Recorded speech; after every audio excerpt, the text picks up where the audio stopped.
SBK Kesehatan. Apa kabar kita semua? Saya harap Anda semua sehat-sehat saja. Puji Tuhan, kita bertemu kembali lagi dalam ibadah online kali ini. Mari saya bawa kita berdoa untuk memulai ibadah kita hari ini. Mari kita berdoa. Segala puji, syukur, hormat, dan kemuliaan hanya kepadamu, Tuhan Yesus Kristus. Kami bersyukur atas penyertaan-Mu pada kami sepanjang minggu yang lalu. Hari ini kami sekali lagi dapat beribadah online. Terima kasih Tuhan. Saya menyerahkan kepadamu, hamba-Mu yang akan memberitakan firman-Mu hari ini. Pakailah dia dengan luar biasa, supaya firman-Mu dapat dipahami dan jemaah-Mu diberkati. Demikian juga anak-Mu yang akan memimpin puji-pujian. Pakailah dia untuk membawa kami di dalam hadirat-Mu. Terima kasih Tuhan, karena menyediakan anak-anak muda yang mau melayani pelayanan online di SBK Kesehatan. Berkatilah mereka berlimpah-limpah. Tuhan, kami semua sehati di dalam nama Yesus Kristus mengusir segala kuasa kegelapan yang mengganggu perjalanan di dalam ibadah ini. Di dalam nama Yesus Kristus. Terpujilah Engkau Tuhan kami. Kami memulai ibadah ini di dalam nama Yesus Kristus, Tuhan dan Juru Selamat kami. Semua yang percaya mengatakan amin.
Haleluya Tuhan Yesus.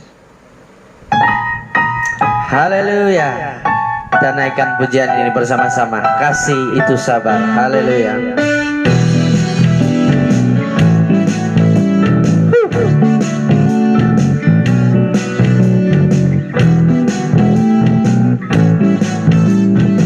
Sama-sama.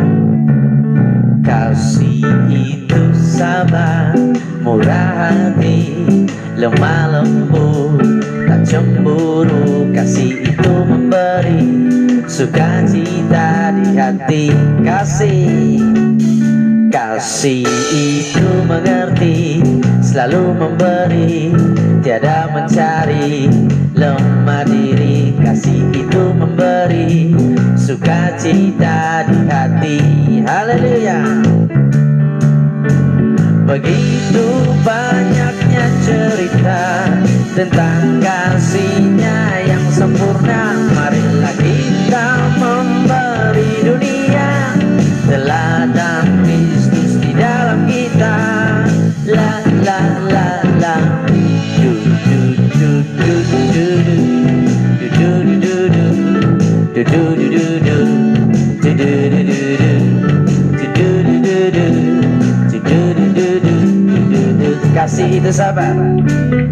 Kasih itu sabar, murah hati, tak cemburu, lemah lembut. Kasih itu memberi sukacita di hati.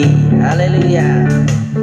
Kasih itu mengerti, selalu memberi, tiada mencari, lemah diri. Kasih itu memberi sukacita di hati. Begitu banyaknya cerita tentang kasih-Nya yang sempurna. Marilah kita memberi dunia teladan Kristus di dalam kita. La la la la. Banyaknya cerita tentang kasih-Nya yang sempurna. Marilah kita memberi dunia teladan Kristus di dalam kita. Di dalam kita. Du du du du du du du du du du du du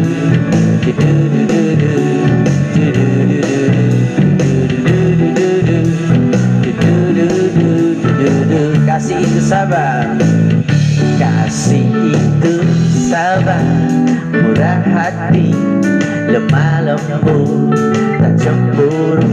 Kasih itu memberi sukacita di hati. Kasih itu memberi sukacita di hati. Haleluya. Kasih itu memberi sukacita di hati. Haleluya. Beri kemuliaan untuk Tuhan. Haleluya. Haleluya. Kita naikkan pujian ini. Ajarku berdiam.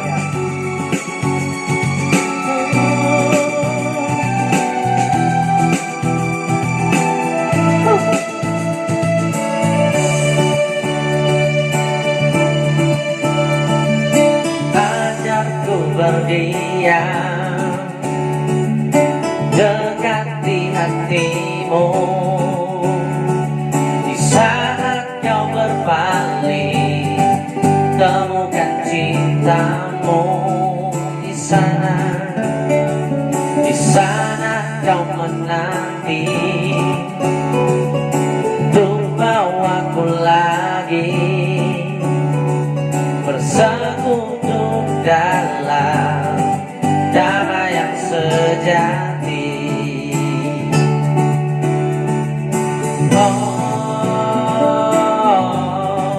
Ku dapat hadirmu.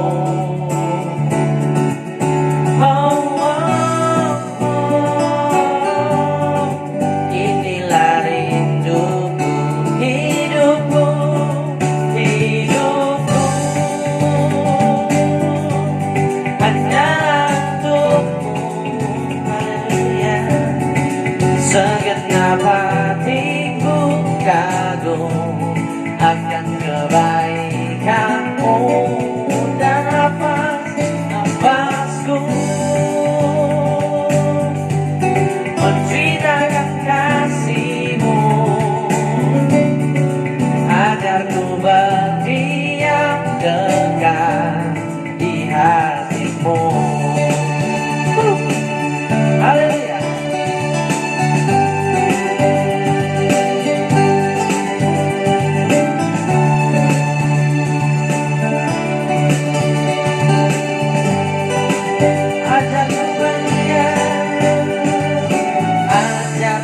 Berdiam dekati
Kau mengenal hatiku, dan kami ingin dekat dengan Engkau Tuhan Yesus.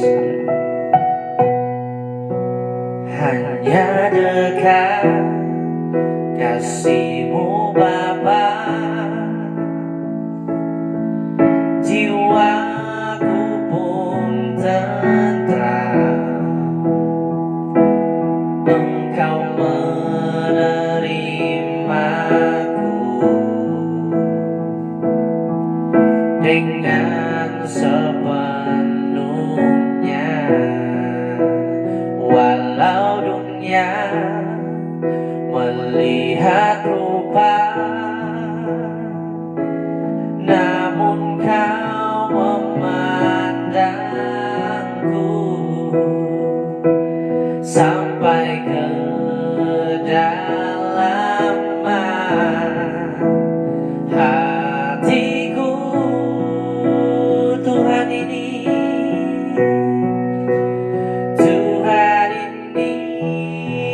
yang ku mau. Kau mengenal hatiku, jauh melebihi semua yang terdekat sekalipun. Tuhan inilah yang ku mau. Kau menjaga hatiku supaya kehidupan memancar senantiasa.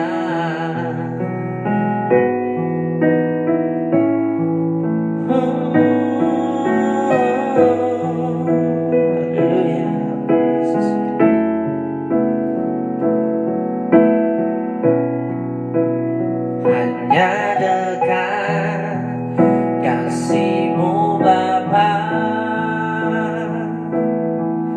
jiwaku pun tentram. Engkau menerimaku dengan sepenuhnya, walau dunia melihat rupa, namun Kau memandangku sampai ke kedalaman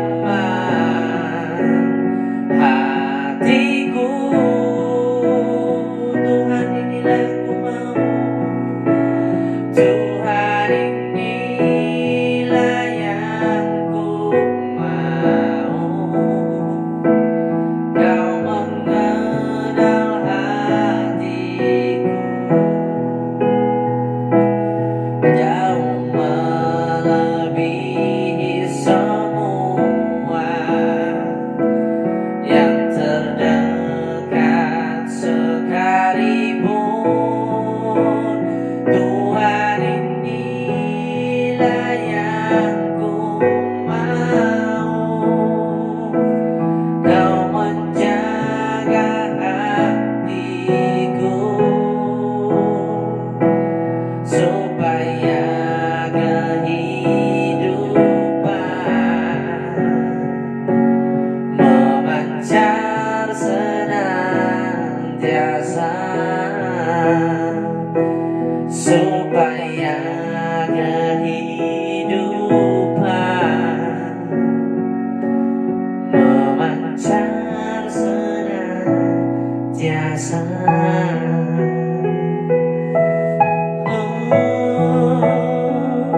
Haleluya Yesus, terima kasih Tuhan. Dan kita siap untuk mendengar firman Tuhan. Haleluya, haleluya Yesus.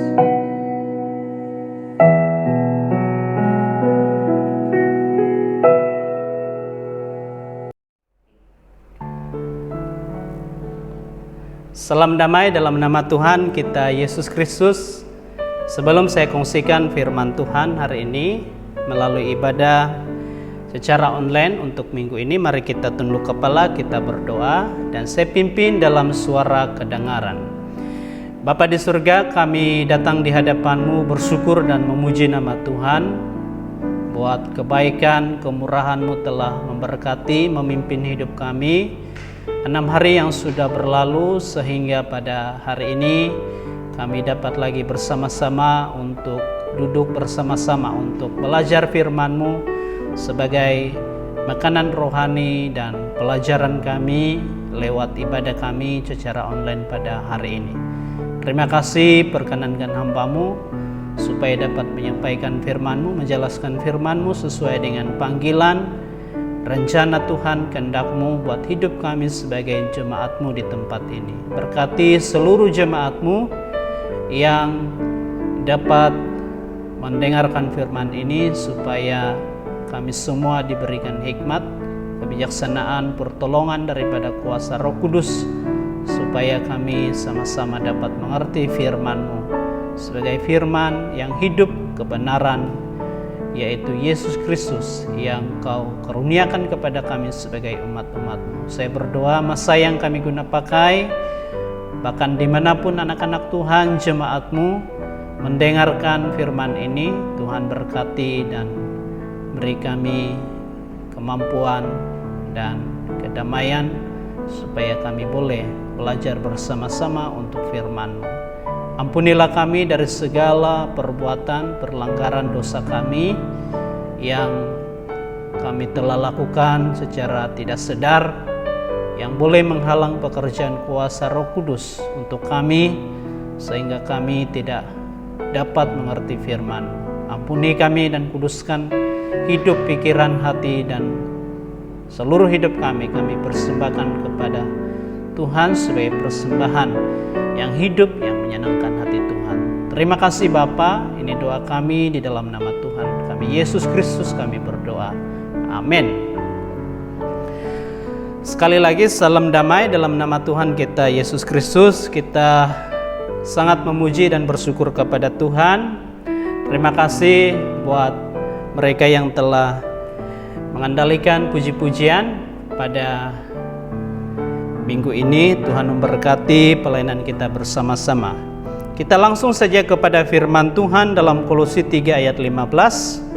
Satu ayat yang sangat penting dalam surat Kolose khususnya, yang saya kongsikan kepada seluruh jemaat Tuhan dimanapun Anda berada semua, sebagai makanan rohani kita dan sebagai pelajaran kita bersama-sama. Dalam Kolose 3, surat Kolose, surat Paulus kepada jemaat di Kolose, pasal yang ketiga, ayat 15. Firman Tuhan berkata demikian, "Hendaklah damai sejahtera Kristus memerintah hatimu, karena untuk itulah kamu telah dipanggil menjadi satu tubuh, dan bersyukurlah." Sekali lagi, hendaklah damai sejahtera Kristus memerintah hatimu, karena untuk itulah kamu telah dipanggil menjadi satu tubuh, dan bersyukurlah. Dengan arti kata yang lain, saudara, memerintah maksudnya mengendalikan atau mengontrol atau menjaga hati kita. Jadi biarlah hati kita, saudara sekalian, hati kita atau damai sejahtera Kristus itu senantiasa memerintah atas hati kita, atau memerintah atau mengendalikan atau mengontrol atau menjaga hati kita sebagai orang percaya.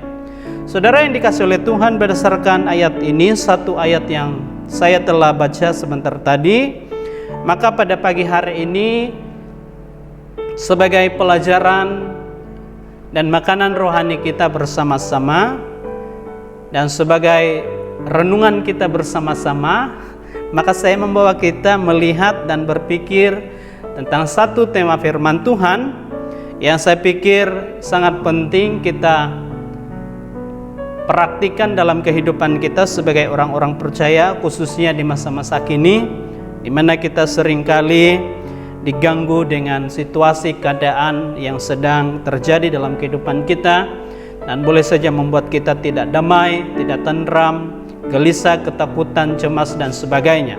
Oleh sebab itu, tema ini saya kongsikan kepada saudara sekalian untuk suatu keperluan dan makanan rohani kita sebagai orang-orang percaya, yaitu mengendalikan hati demi kedamaian.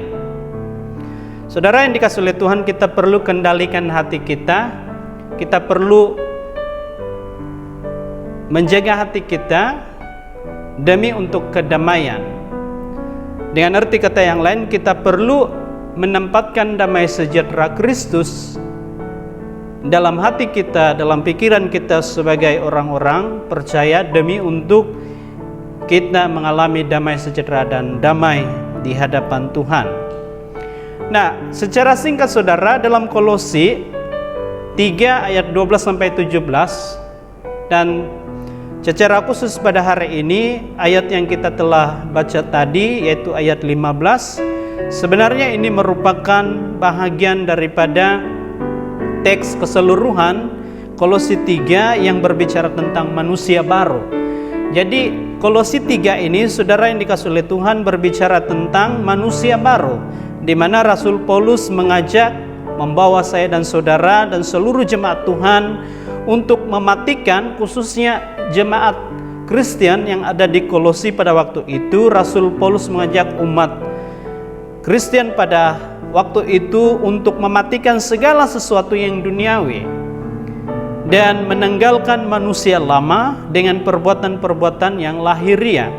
Jadi dua hal ini yang dituntut oleh firman Tuhan, khususnya jemaat di Kolose. Dan pada hari ini firman Tuhan ini sekali lagi menuntut saya dan saudara supaya kita sebagai orang percaya, kita mematikan semua atau segala sesuatu yang bersifat duniawi dalam diri kita dan meninggalkan manusia lama dengan perbuatan-perbuatan yang bertentangan dengan firman Tuhan.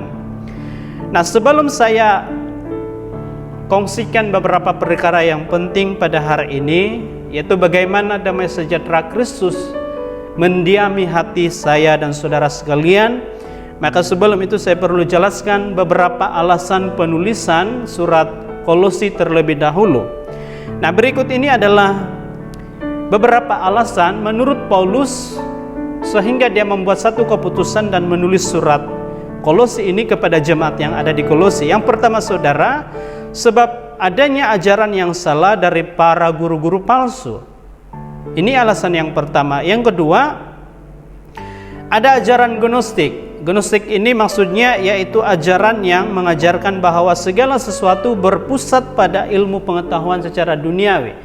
Jadi ini yang diajarkan oleh guru-guru palsu pada waktu itu, dan Paulus melihat ini sebagai satu pengajaran yang salah yang bertentangan dengan ajaran Kristus. Oleh sebab itu dia menulis surat Kolose ini dan dia sampaikan kepada jemaat yang ada di Kolose dengan alasan-alasan yang seperti yang saya jelaskan tadi. Yang ketiga, alasan yang ketiga adalah keselamatan karena menyembah roh orang mati. Jadi pada waktu itu orang-orang Kristen yang ada di Kolose, mereka diajarkan oleh guru-guru palsu supaya mereka menyembah roh orang yang mati. Menurut guru-guru palsu ini, mereka akan diselamatkan. Jadi menurut Paulus, ini sesuatu yang bertentangan dengan ajaran Kristus. Menurut Paulus, keselamatan itu datang daripada Yesus melalui iman dan anugerah Yesus Kristus. Bukannya keselamatan itu karena diakibatkan atau dihasilkan apabila seseorang menyembah roh yang sudah mati atau orang yang sudah mati. Jadi ini sesuatu yang bertentangan dengan firman Tuhan. Dan alasan yang keempat adalah keselamatan sempurna dengan melakukan sunat atau penanggalan kulit tubuh secara jasmani. Jadi menurut ajaran-ajaran para guru-guru palsu pada waktu itu, mereka mengajar jemaat Kristen yang ada di Kolose supaya mereka wajib melakukan sunat supaya keselamatan itu mereka dapat alami. Dan ini juga salah satu hal yang ditentang oleh Paulus dan menjadi alasan sehingga dia buat keputusan untuk menulis surat ini kepada jemaat yang ada di Kolose. Nah, sebelum kita lanjutkan, mari kita lihat oleh karena renungan firman Tuhan pada hari ini berbicara tentang hati. Ya, hati saya dan saudara sekalian, maka kita perlu melihat fungsi hati menurut Alkitab. Jadi berikut ini adalah fungsi hati berdasarkan atau menurut Alkitab. Alkitab mengajarkan bahwa hati nurani merupakan sarana Tuhan untuk mendidik, mengajar, dan menasihati orang Kristen. Karena itu orang Kristen wajib menjaga hati nurani sesuai dengan firman-Nya. Ketika Kristus menebus dan menyucikan kita, kematiannya menyucikan hati nurani kita, sehingga kita boleh atau beroleh keberanian untuk menghadap Allah. Jadi ini fungsi hati menurut Alkitab adalah merupakan sarana Tuhan untuk mendidik dan mengajar orang-orang percaya dengan kebenaran firman-Nya. Nah, kalau kita perhatikan Amsal 4 ayat 23, jagalah hatimu dengan segala kewaspadaan, karena dari situlah terpancar kehidupan. Nah, berikut ini definisi hati secara singkat. Kalau kita perhatikan perkembangan pikiran, ilmu, pengetahuan manusia masa kini, orang pada umumnya beranggapan bahwa kepala dengan otak menjadi pusat dan pengatur kegiatan manusia. Ini pada umumnya manusia pada masa kini melihat dan memberi kesimpulan bahwa otaklah yang menjadi pusat semua ataupun yang mengatur kegiatan manusia setiap hari. Tetapi Alkitab beda dengan pikiran manusia. Alkitab menyatakan bahwa hatilah pusat. Dari situlah hati.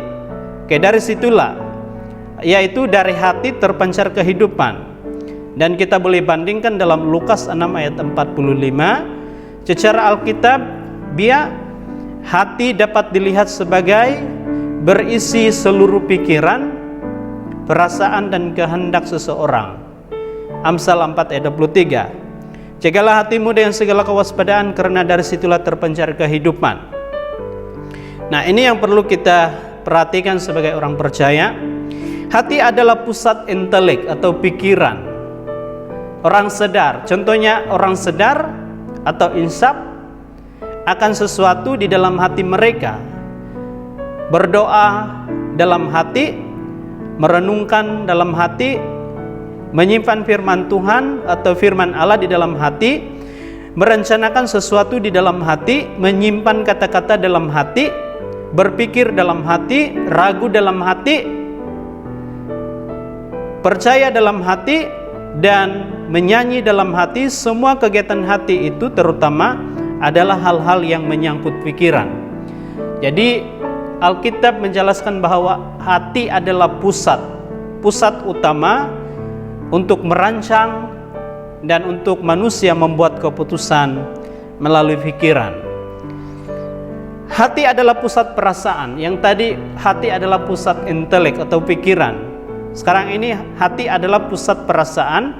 Alkitab berbicara tentang hati yang gembira adalah obat.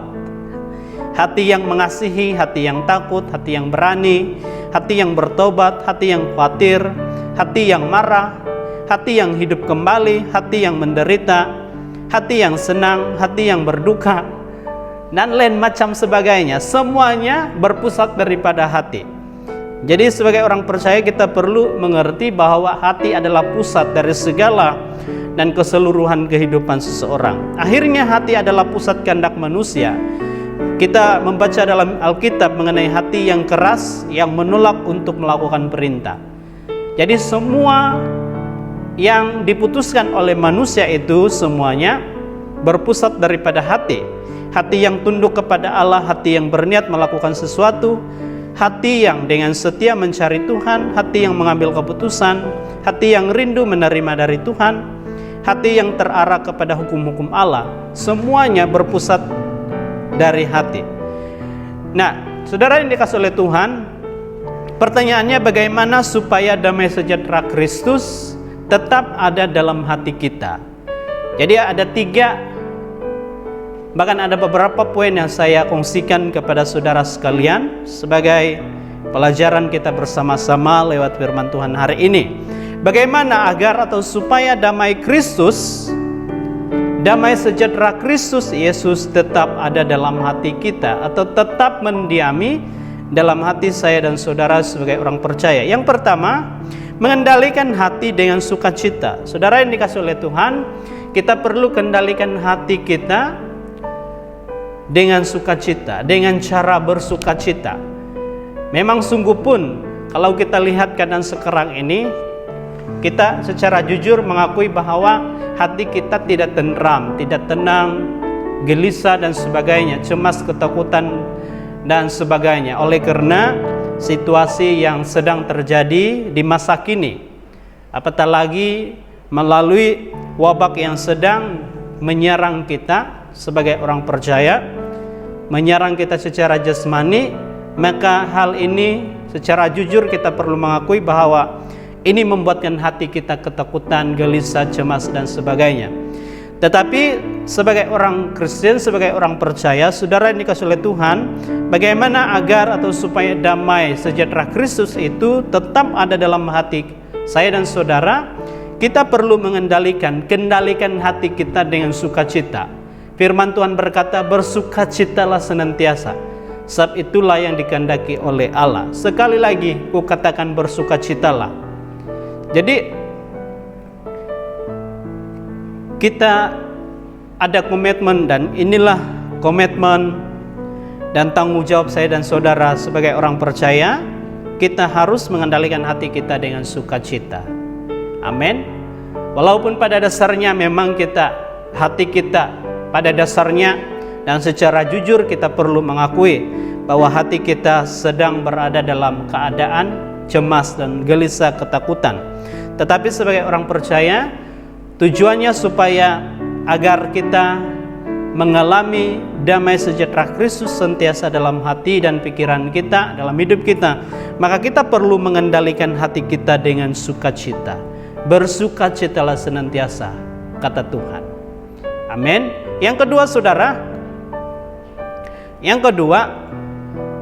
mengendalikan hati dengan pengampunan. Saudara, salah satu sarana firman Tuhan ataupun Alkitab yang diajarkan kepada saya dan saudara bagaimana kita boleh mengalami damai dalam kehidupan kita, bagaimana damai sejahtera Kristus itu sentiasa mendiami kehidupan kita, hati kita sebagai orang percaya. Maka kita perlu kendalikan hati kita dengan pengampunan. Atau dengan arti kata yang lain, lepaskanlah pengampunan dengan orang yang bersalah kepada kita.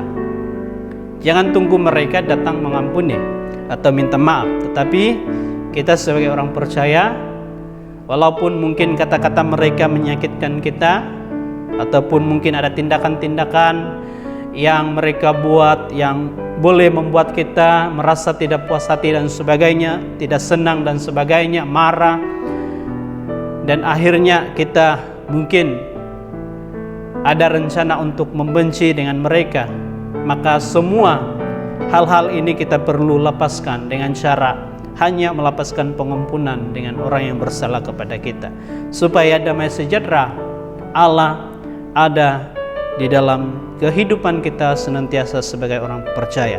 Jadi kendalikan hati dengan pengampunan, atau dengan arti kata yang lain, lepaskan pengampunan kepada orang yang bersalah kepada kita.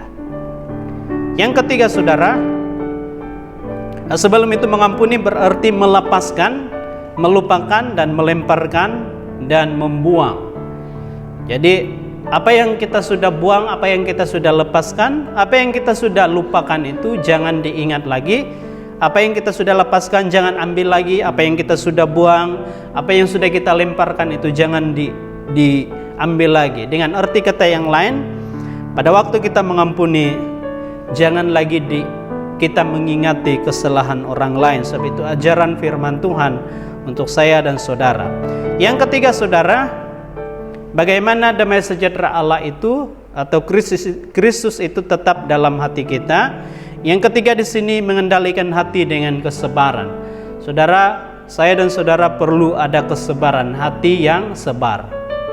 Apapun keadaan kita, apapun situasi yang membuat kita cemas, membuat kita tidak aman, tidak tenteram, kita perlu kendalikan hati kita dengan cara yang sabar ataupun dengan kesabaran. Nah, kesimpulan daripada renungan firman Tuhan atau firman Tuhan hari ini, saudara, dewasa itu bukan berarti dewasa itu bukan tentang usia seseorang. Oke? Dewasa itu bukan berbicara tentang usia seseorang atau umur seseorang.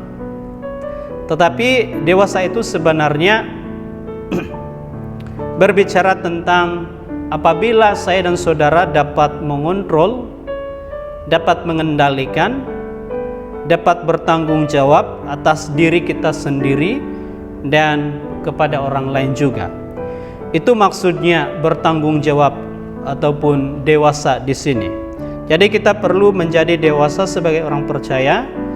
Saya dan saudara perlu menjadi dewasa untuk menjaga hati kita, mengontrol hati kita supaya damai sejahtera Kristus itu senantiasa ada dalam hati saya dan saudara sebagai orang-orang percaya. Demikianlah renungan firman Tuhan. Kiranya firman ini menjadi berkat dan kekuatan bagi saya dan saudara sekalian, supaya kita terus mengalami kehidupan yang sejahtera atau kehidupan yang tentram, atau dengan arti kata yang lain ada damai sejahtera Kristus yang senantiasa menjaga bahkan terjadi dalam kehidupan saya dan saudara sekalian sebagai umat-umat Tuhan. Jadi marilah kita sama-sama merenungkan dan menerapkan firman ini. Biarlah kiranya damai sejahtera Kristus tetap mendiami, memerintah, menjaga, mengontrol hati saya dan saudara, supaya kita boleh mengalami damai sejahtera Kristus, khususnya di masa-masa kini yang begitu mencabar bagi saya dan saudara sekalian. Demikianlah renungan firman Tuhan. Mari kita tunduk kepala, kita berdoa, bersyukur untuk firman Tuhan yang saya telah kongsikan sebentar tadi. Mari kita berdoa dan saya pimpin kita dalam suara kedengaran. Bapa di surga, kami datang sekali lagi bersyukur dengan firman-Mu yang hidup, yang telah kami pelajari bersama-sama pada pagi hari ini. Kami tahu Roh Kudus bahkan Tuhan tidak berhenti untuk mendidik kami, mengajar kami dengan firman-Mu.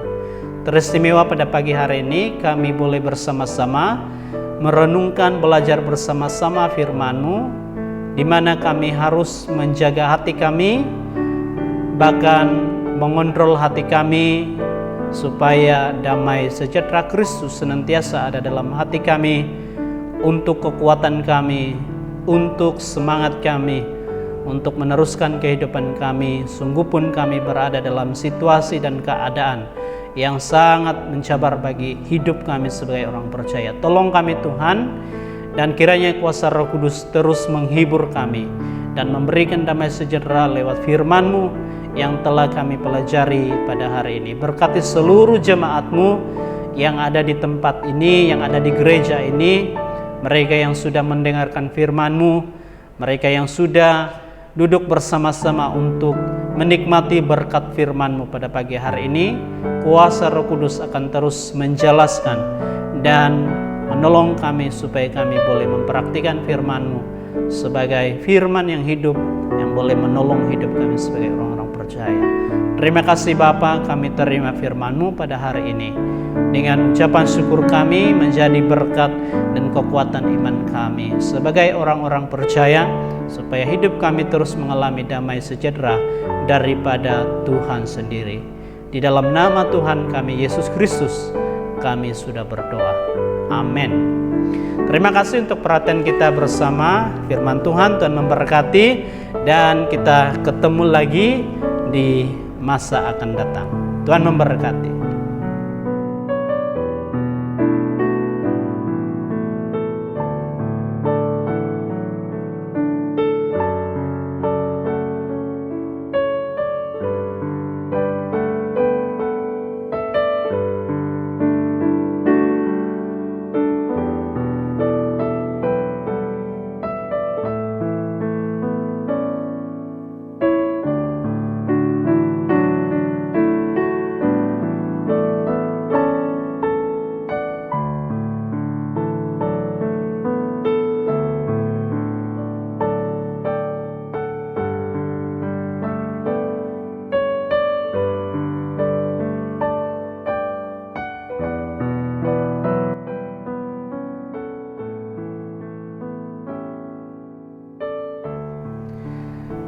Baiklah seluruh jemaat Tuhan, untuk menutup acara ibadah kita secara online pada hari ini, mari kita tunduk bersama-sama, kita berdoa dan saya pimpin kita dalam suara yang kedengaran.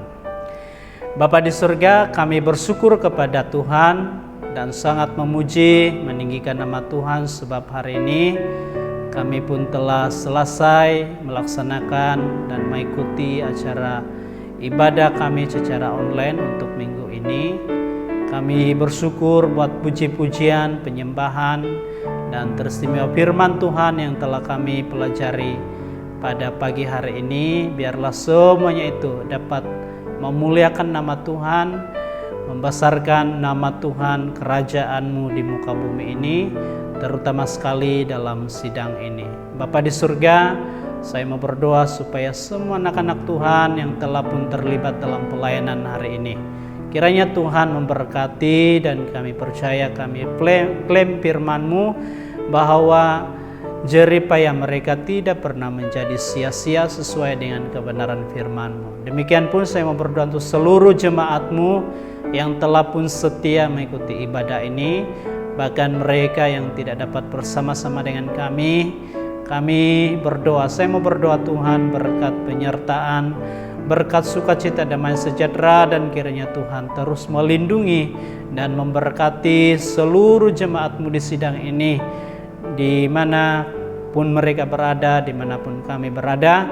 Kami yakin pasti pertolongan dan kuasa-Mu nyata untuk memimpin kami sebagai anak-anak Tuhan. Terima kasih Bapa, terpuji dan termulialah nama Tuhan. Ini doa kami di dalam nama Tuhan kami, Yesus Kristus, dan pengharapan kami berdoa. Amin.